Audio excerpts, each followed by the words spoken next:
नवी मुंबई विमानतळाला दी.बा. पाटील यांचंच नाव, मुख्यमंत्र्यांनी दिलं आश्वासन। भिवंडी लोकसभा खासदार बाळ्या मामा यांनी पत्रकार परिषदेत सांगितलं की मुख्यमंत्री देवेंद्र फडणवीस यांनी सर्वपक्षीय कृती समितीला नवी मुंबई आंतरराष्ट्रीय विमानतळाला लोकनेते दी.बा. पाटील यांचंच नाव देण्याचं आश्वासन दिले।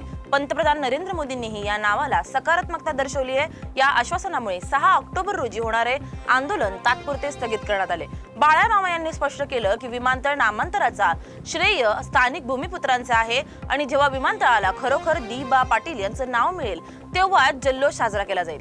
मला या सांगायला आनंद होत आहे की महामुंबईच्या दुसरा airport Navi Mumbai international airport याचं उद्घाटन 8 ऑक्टोबरला होणार, माननीय पंतप्रधान मोदींच्या हस्ते होणार आहे।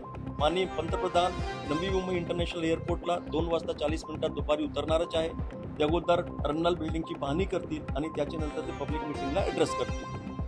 हा एअरपोर्ट 1160 हेक्टरवर जमीनवर असून या ठिकाणी 4 टर्मिनल असणारच आहे आणि सध्याची परिस्थितीमध्ये एक टर्मिनल ज्याची कॅपॅसिटी 20 मिलियन पॅसेंजर म्हणजे 2 कोटी प्रवाशांची क्षमता आहे, त्याचं उद्घाटन आणि त्याच्यासोबत cargo terminal 0.8 million metric ton याचं या ठिकाणी उद्घाटन करणारच आहे। टोटल जर याची कॅपॅसिटी बघितली तर 90 मिलियन पॅसेंजर पर एनम म्हणजे 9 कोटी प्रवाशांची क्षमता आहे आणि 3.25 मिलियन मेट्रिक टनच्या या ठिकाणी आमच्याकडे 2 रनवे आहे, त्यापैकी साऊथ रनवे त्याचं काम कंप्लीट झालेलाच आहे।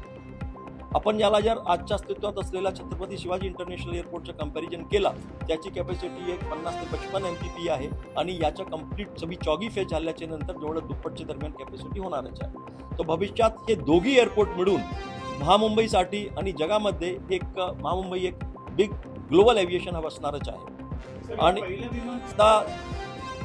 8 ऑक्टोबरला उद्घाटन झाल्याच्या नंतरच हे टर्मिनल बिल्डिंग CISFला हँडओव्हर केली जाणार। त्यांच्या सिक्युरिटी स्वीपसाठी त्याचे प्रोसिजर असतो, त्यांना थोडा वेळ एक 40-45 दिवस लागणार। त्याच्यानंतर डिसेंबर महिन्यामध्ये बोथ डोमेस्टिक आणि इंटरनॅशनल दोघी फ्लाईट या नवी मुंबई इंटरनॅशनल एअरपोर्टवरून सुरू होणार आहे। त्याचं कंपॅरिझन आहे, त्याचं कंपेरेबल आहे, त्याच्याही सुद्धा आपण जो एरिया आहे ते 1227 हेक्टर आहे, आमच्या 1160 हेक्टर आहे। त्यांच्याकडे 2 रनवे आहे, आमच्याकडे 2 रनवे आहे, त्यांचे 5 टर्मिनल, आमचे 4 टर्मिनल।